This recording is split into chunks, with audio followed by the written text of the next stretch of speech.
अस्सलाम वालेकुम ऑल। उम्मीद है कि आप सब लोग ठीक होंगे। मैं आप लोगों की खिदमत में हाज़िर हुआ फिर से एक और वीडियो के साथ। पहले तो बहुत ज़्यादा गर्मी है, वीडियो रिकॉर्ड करने का दिल नहीं करता, सीधी-सी बात है। लेकिन फिर भी मैंने ये कहा था कि मैं आपके साथ शेयर करूँगा, तो मैं शेयर करने जा रहा हूँ। इस वीडियो में हम डिस्कस करने जा रहे हैं कि लास्ट वीक में प्रिपरेशन कैसे करनी है ई-कैट के लिए। यानी कि 1 वीक अगर हो आपके पास सिर्फ, तो उसमें अगर कोई अभी स्टार्ट कर रहा है प्रिपरेशन, तो वो कैसे कर सकता है। और जो मतलब ओल्ड स्टूडेंट्स हैं, वो भी इस पे अमल दरामद कर ज़रूर सकते हैं। और उसके अलावा सेकंड मॉक टेस्ट की डेट चेंज करनी पड़ रही है। ईद आ रही थी, मैंने तब सोचा नहीं था कि 10 को ईद बन रही होगी, तो इसलिए वो थोड़ा-सा आगे शिफ्ट करते हैं। उसके बारे में भी एंड में हम डिस्कस करेंगे। तो 1 वीक प्लान में जो है, सबसे पहले तो 1 वीक प्लान मतलब 7 दिन टोटल है आपके पास। डे 1 पे आप लोग क्या कर सकते हो, फिज़िक्स की बुक पकड़ लो, बुक रीडिंग स्टार्ट कर दो। कुछ भी और ना करो, पहले सिर्फ बुक रीडिंग स्टार्ट करो। अब उसमें बीच में थक जाते हैं, होता है। एक हैबिट बनी हुई है हम स्टूडेंट्स की कि हम अगर पढ़ते हैं आधा घंटा घंटा 1.5 घंटा 2 घंटे पढ़े मुसलसल, तो बीच में थकावट का शिकार होना लाजमी है। पहले तो इन 7 दिनों के लिए ये भूल जाओ, जिसमें ये प्रिपरेशन स्टार्ट करोगे उनके लिए ये भूल जाओ कि आप लोगों ने सोना भी है। सीधी सी बात है। सोना मैं इसलिए कह रहा हूँ, आपको बताता हूँ आगे कैसे करना होगा चीज़ों को। बुक रीडिंग करोगे, अब बीच में थक जाओगे, रेस्ट करना होगा। जब रेस्ट करना होगा तो वीडियो लेक्चर्स देख लो। अब वीडियो लेक्चर्स कहीं से भी हों, कोई भी आपको मिलते हो, कोई भी अच्छे लगे, आपके कोई भी फेवरेट हो, वो आप देख सकते हैं, उसमें कोई मसला नहीं है। अगर मेरे वाली अच्छी लगती हो वीडियोज़, तो मेरे वाली देख सकते हैं, वो भी आपकी मन मर्जी है। नहीं, मेरे वाली अच्छी नहीं लगती, तो कोई भी चाहे कोई भी हो, देख सकते हैं। जो आप पढ़ें उसी चैप्टर को देखें, उससे आपको पता चलेगा कि आपने क्या-क्या चीज़ें पढ़ ली हैं, क्या-क्या चीज़ें समझ ली हैं और क्या-क्या चीज़ें अभी कमी हैं। एक और चीज़ कर सकते हो आप लोग इसके साथ ही, कि जो-जो चैप्टर पढ़ रहे हो, टॉपिक वाइज़ ही वीडियो देख लो, वो ज़्यादा बेहतर हो जाती है। अब टॉपिक भी ये नहीं कि हर छोटा-सा टॉपिक हो, ईज़ी टॉपिक और आपको नहीं जी पहले इसकी वीडियो देखूँगा फिर मैं करूँगा, ज़रूरी नहीं है। अभी-अभी मैं फेसबुक पे एक पोस्ट पढ़ रहा था, एक फीमेल स्टूडेंट ने लगाई हुई थी, उसमें लिखा हुआ था कि वो एमडी कैट की स्टूडेंट है वैसे। तो मैं उसके हिसाब से आपको बता रहा हूँ एमडी कैट का, क्योंकि मैंने तैयारी की है। पहले मैंने चैप्टर अच्छे से पढ़ा है, चैप्टर की हर चीज़ की है, चैप्टर में हर चीज़ देखी है, कोई चीज़ स्किप नहीं की। उसके बाद जब मैंने एमसीक्यूज़ की प्रैक्टिस स्टार्ट की, तो मुझे ऐसा लगा कुछ भी नहीं आता, यानी कि उस पूरे चैप्टर में से मुझे 2 एमसीक्यूज़ आए हैं। अब ये क्यों ऐसा हुआ है? उसकी वजह ये है कि सिर्फ रीडिंग की है, समझा नहीं है, पहली बात। और अगर आप रीडिंग के साथ-साथ एमसीक्यूज़ की प्रैक्टिस करेंगे ना, जैसे टॉपिक से रिलेटेड अगर आप प्रोजेक्टाइल मोशन का टॉपिक कर रहे हैं और उसके टॉपिक के रिलेटेड एग्जांपल्स, न्यूमेरिकल्स, प्रॉब्लम्स साथ-साथ करेंगे, वो ज़्यादा इफ़ेक्टिव वे है प्रिपरेशन का, इंस्टेड ऑफ कि आप पूरा का पूरा चैप्टर पहले पढ़ लें, रट्टा लगा लें और उसके बाद फिर एमसीक्यूज़ पकड़ के बैठ जाएँ। अगर ऐसा करोगे तो कुछ ज़्यादा ख़ास फ़ायदा नहीं होगा।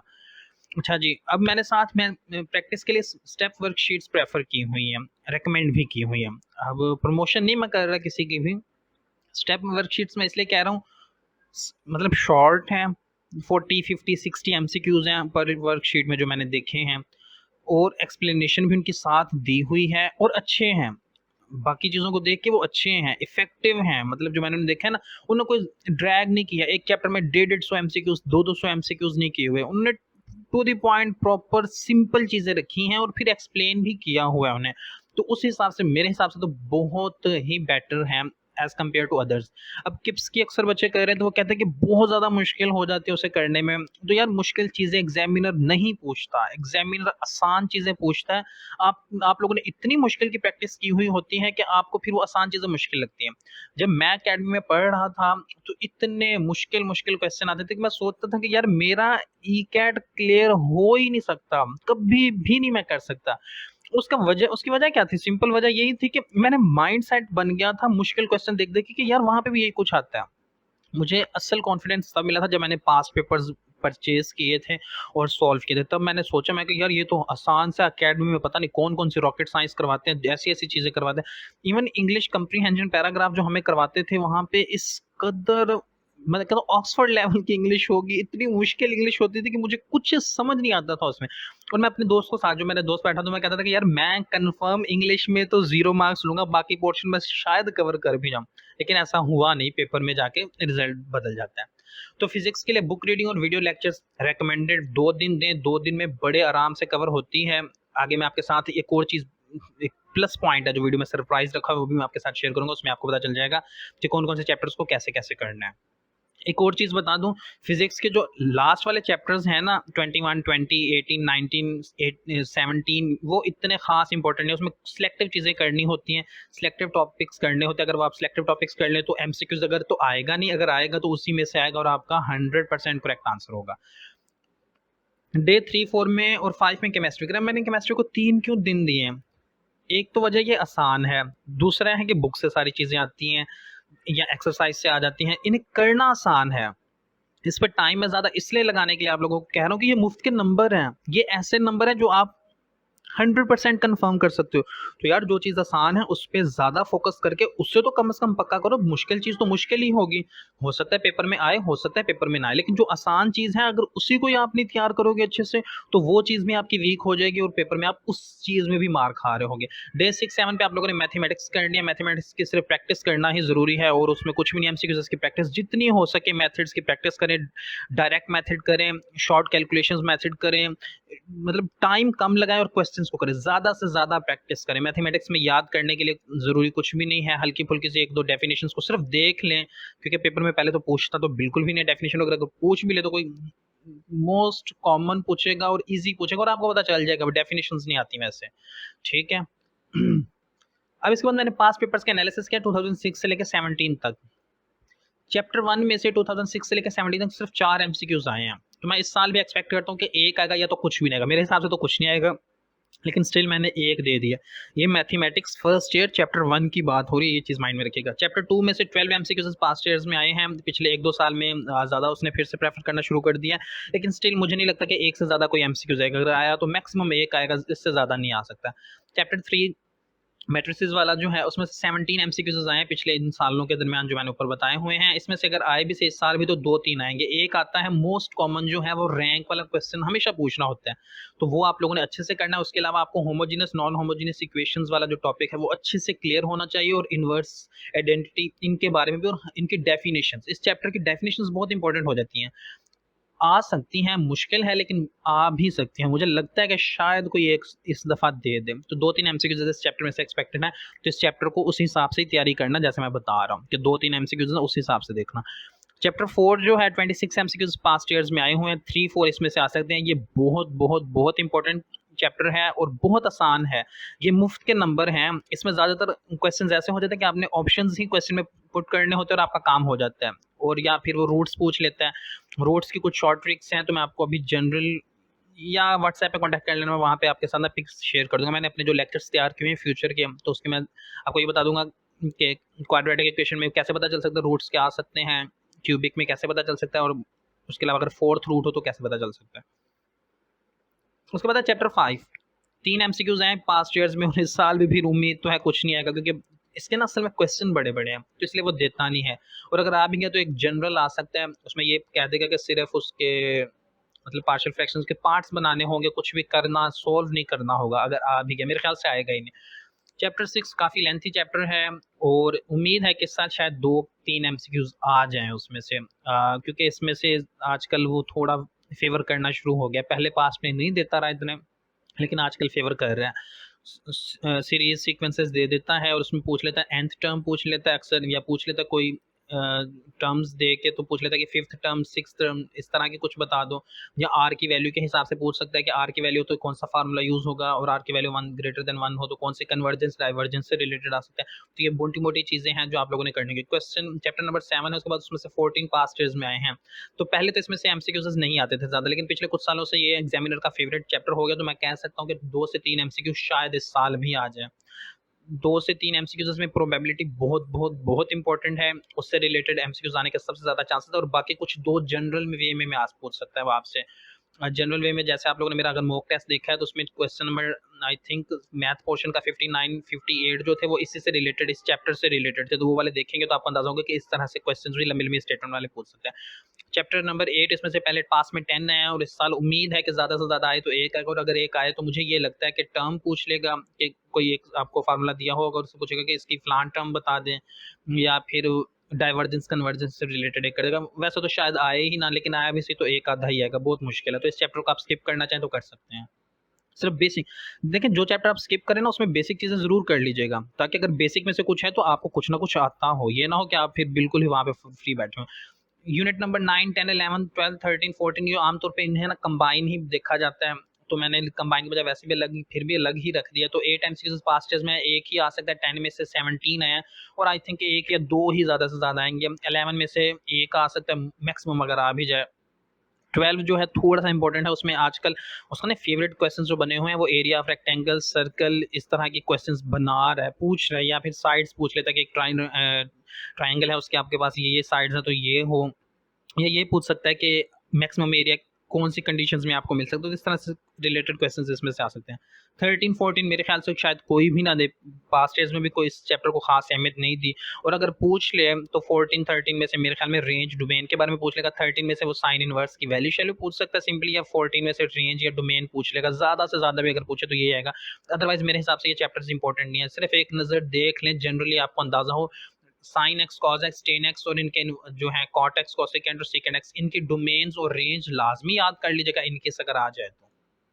उसके बाद सेकंड ईयर की बात कर लेते हैं, तो चैप्टर 1 जो है 17 एमसीक्यूज उसमें से आए हैं। पास्ट ईयर्स में मेरे ख्याल से इस साल भी आएंगे 4 से 5 एमसीक्यूज। अब इस चैप्टर 1 को मैंने सिंपली लिमिट्स नहीं, लिमिट्स में साथ लोगार्थम्स और एक्सपोनेंट्स को भी इंक्लूड किया, इस वजह से मैं 4-5 कह रहा हूँ। लोगार्थम से रिलेटेड एक दो क्वेश्चंस आ जाते हैं अक्सर पेपर में, बाज़ दफ़ा नहीं भी दिल करता एग्जामिनर का। लिमिट्स, फंक्शंस, इनवर्स, ये वो ऐसे हैं कि इनमें से आ जाते हैं, तो मेरे ख्याल से 4-5 इस साल भी आ ही सकते हैं। 2017 में फॉर्म में आया हुआ था एग्जामिनर, उसने काफ़ी सारे उठा के दे दिए थे। चैप्टर 2 में से भी यही कुछ किया था। 2014 में आई थिंक 4-5 क्वेश्चन दे दिए थे चैप्टर 2 में से। तो इस साल भी मुझे लगता है कि शायद 3-4 आएंगे।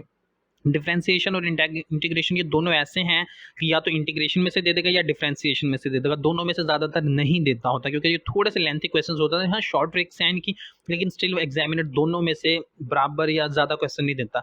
अगर वो डिफरेंशिएशन में से 3-4 दे देता है तो इंटेग्रल में से शायद 1-2 दे दे, या इंटेग्रल में से 3-4 दे देता है तो डिफरेंशिएशन में से 1-2 दे दे, इस तरह ही होगा।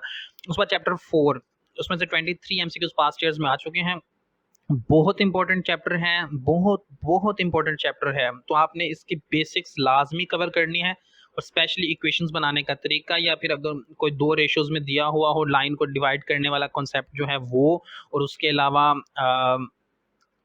इसकी जो लास्ट एक्सरसाइजेज में चीज़ें हैं रूट्स के बारे में, तो वो वाली ये चीज़ें सारी आपके बेसिक्स फिंगर टिप्स पे होनी चाहिए। उसके बाद चैप्टर 5 है, इसमें से एक क्वेश्चन आ सकता है।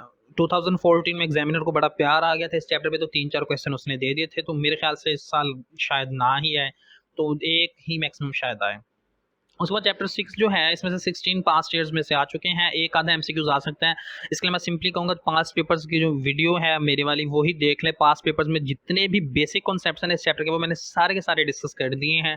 वो ही चीज़ें अगर आप वो पास्ट पेपर की वीडियो देख लें तो मेरे ख्याल में चैप्टर 6 का अगर कोई भी क्वेश्चन दे देता तो आपको आता होगा एग्जाम में, एटलीस्ट आना चाहिए मेरे हिसाब से। तो उसके बाद चैप्टर 7 जो है 7 एमसीक्यूज आए हैं पास्ट इतने सारे सालों में, सिर्फ 7 एमसीक्यूज आए, तो इस साल भी शायद एक आधा दे दे, वरना शायद ना ही दे, और अगर एक भी देगा तो वो बहुत आसान होगा।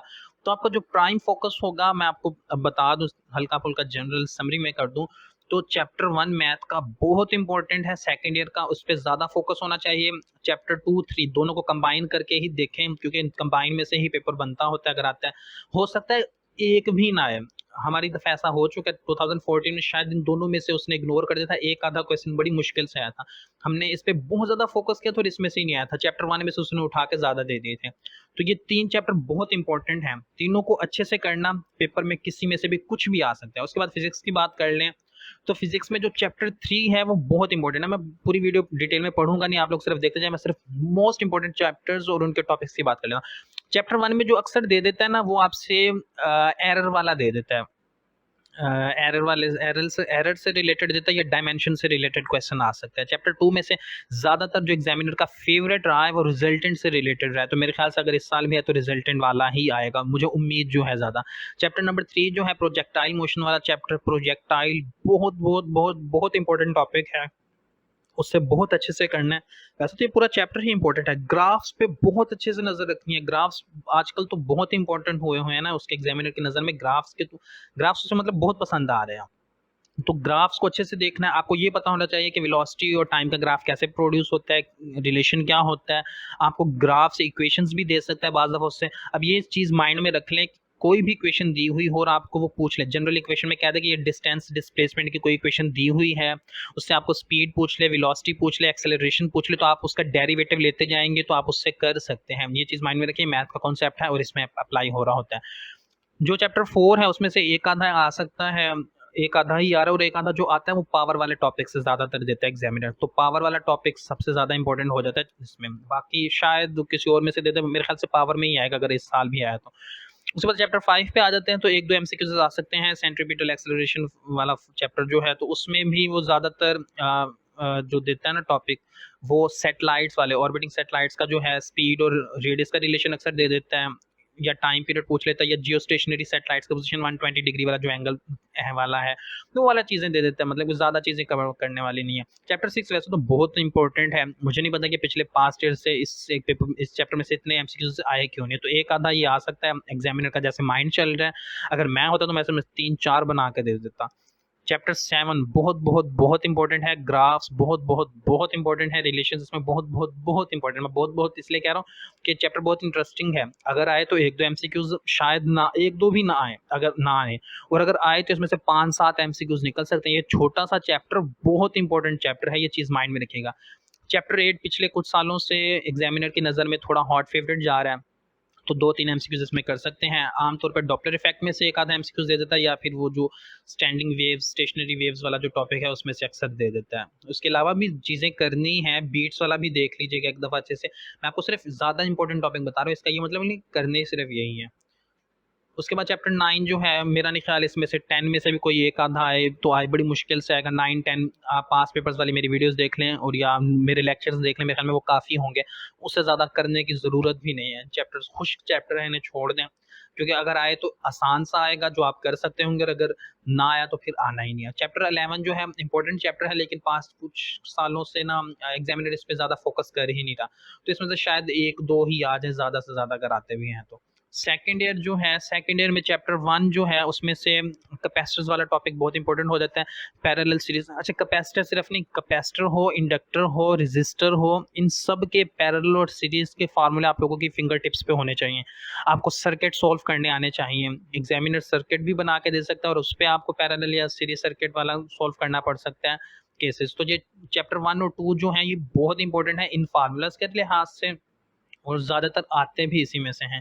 तो ये दोनों फार्मूलाज, इंडक्टर, कैपेसिटर, रेजिस्टर वाले, ये टॉपिक भी इंपॉर्टेंट है, इन पे अच्छे से फोकस होना चाहिए आप लोगों का। चैप्टर इसके बाद जो 3 है उसमें से एक आधा आएगा, 4 में से भी एक आधा उम्मीद है कि आएगा, 5 में से भी 1-2 ही आएंगे, 6 में से शायद एक आ जाए, 7 में से भी 1-2 ही उम्मीद है कि ज़्यादा से ज़्यादा दे दे, तो 8 में से एक, और 9-10 मैंने पहले बताया कि ये करने की ज़रूरत है ही नहीं। 8-9-10 जो है मतलब कि बुक में के लिहाज से देखें तो चैप्टर नंबर 21, 20, 19, 18, 18 को करना है, 18 इंपॉर्टेंट है। 17, 19, 20 ये इतने इंपॉर्टेंट नहीं है, इसमें बेसिक बेसिक चीज़ें कर लो, काफ़ी होनी चाहिए बेसिक बेसिक चीज़ें। नोट्स जो वीडियो लेक्चर्स हैं वो वाले कर लो, पास पेपर्स कर लो, मेरे ख्याल से कवर हो जाना चाहिए, क्योंकि ये थोड़े से ऐसे चैप्टर हैं, खुश चैप्टर, अगर पढ़ने बैठोगे तो दिमाग पे बोझ सा लगना शुरू हो जाएगा आप लोगों को। उसके बाद अब आ जाते हैं सेकंड अनाउंसमेंट जो थी इस वीडियो में, तो वो मॉक टेस्ट जो है अब ईद के बाद इंशाल्लाह 13 जुलाई को रख रहे हैं। 13 को ही 13 को नहीं, 14 को इंशाल्लाह ई कैट वेबिनार रखेंगे, जिसमें हम डिस्कस करेंगे कि टाइम मैनेजमेंट मैनेजमेंट, वैसा 16 को शायद रखना चाहिए, वो उसकी डेट बाद में डिसाइड कर लेंगे। तो 13 को आपका सेकंड मॉक टेस्ट होगा, टाइमिंग उसके भी चेंज कर दिया 9 AM to 10:40। मैं इसलिए रख रहा हूँ कि सुबह सुबह माइंड फ्रेश होता है, तो देखते हैं कि फ्रेश माइंड के साथ आप लोग कितनी, यानी कि रात या तो रट्टे मारोगे पूरी रात जाके करोगे या कैसे करते हो, इस हिसाब से भी एक थोड़ा आपका ना आइडिया हो जाएगा पेपर के बारे में, और डिस्कशन इंशाल्लाह उसी रात ही होगी। रजिस्ट्रेशन करने के लिए आप यहाँ पे कांटेक्ट कर सकते हैं, आपको सारे आउटलेट्स दे दिए मैंने यहाँ पे, और फीस जो है 150 रुपीज़ है। बार बार इनबॉक्स में पूछते हैं फिर गायब हो जाते हैं बच्चे, तो 150 रुपीज़ है। अगर देखो FLP करो ज़रूर, मेरे वाले नहीं करने, मॉक टेस्ट ना करो, कोई मसला नहीं है, इंटरनेट से ढूंढो, स्टेप वालों के ले लो, किप्स वालों के ले लो, किसी और के ले लो, किसी भी एकेडमी के ले लो, फुल लेंथ पेपर सोल्व ज़रूर करो खुद, उसका बहुत फ़ायदा होता है अगर आप टाइम के हिसाब से करें। पेपर बने हुए बैलेंस पेपर जब बने हुए करते हैं, आपको उससे पता चल जाता है कि आपकी तैयारी कितनी हुई है, तो वो करने ज़रूर चाहिए आप लोगों को। मैं तो रेकमेंड करूँगा कि लाजमी करो, ना करो मेरे वाले कोई भी करो, लेकिन करो ज़रूर। उम्मीद करता हूँ कि आप लोगों को ये वीडियो अच्छी लगी होगी। अगर ये वीडियो अच्छी लगी है तो इस वीडियो को लाइक करें, चैनल को सब्सक्राइब कर लें और कमेंट में फीडबैक दिया करें ताकि चीज़ों को और इम्प्रूव कर सकें। Thank you so much and अल्लाह हाफिज़।